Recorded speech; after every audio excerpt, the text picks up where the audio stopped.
Shalom. À medida em que a igreja ela começou a crescer, ela foi enchendo também Jerusalém da palavra da verdade, do ensino de Jesus como o verdadeiro Messias prometido por Deus pelos profetas que vieram antes. E quando nós olhamos para esse momento, era uma igreja que estava limitada apenas à sua própria região.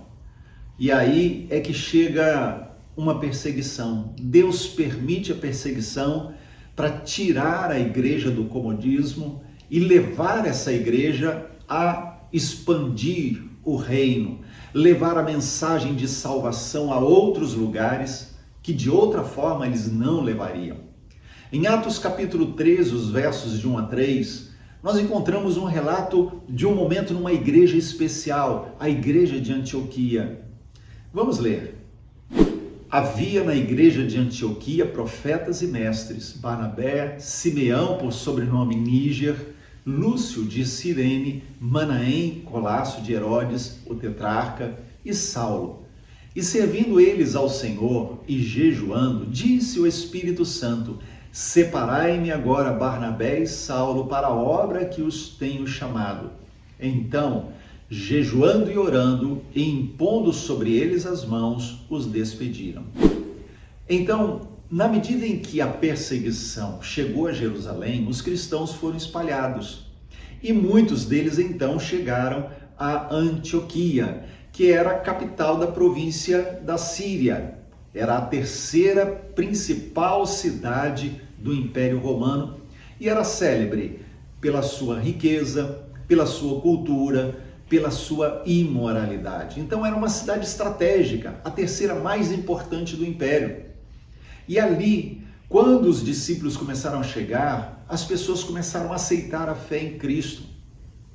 Quando isso começou a acontecer, a igreja de Jerusalém, ou seja, aqueles que permaneceram, principalmente os apóstolos, eles enviaram a Antioquia Barnabé, e Barnabé chamou Saulo. Lembra? Saulo era perseguidor da igreja, se converteu, os cristãos tinham medo dele, porque achavam que ele estava fingindo apenas para aprisionar, trair os cristãos.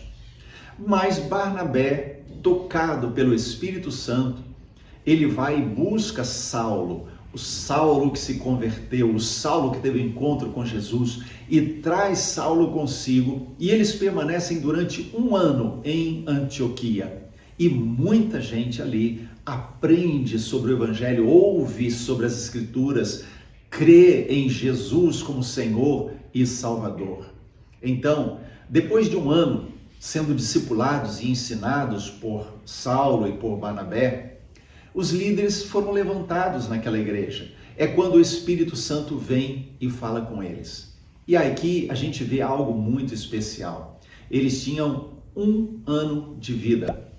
Cristãos com 1 ano de convertidos, cheios do Espírito Santo, estavam compondo uma igreja que começou a fazer missões. Eles pegaram Saulo e Barnabé e enviaram os dois para fazer missões em outros lugares.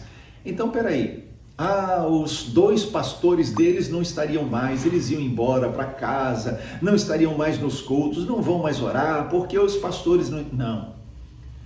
Era uma igreja cheia do Espírito Santo. E porque era uma igreja cheia do Espírito Santo, eles se dispuseram a permanecer firmes enquanto enviavam e sustentavam Paulo e Barnabé na sua viagem missionária.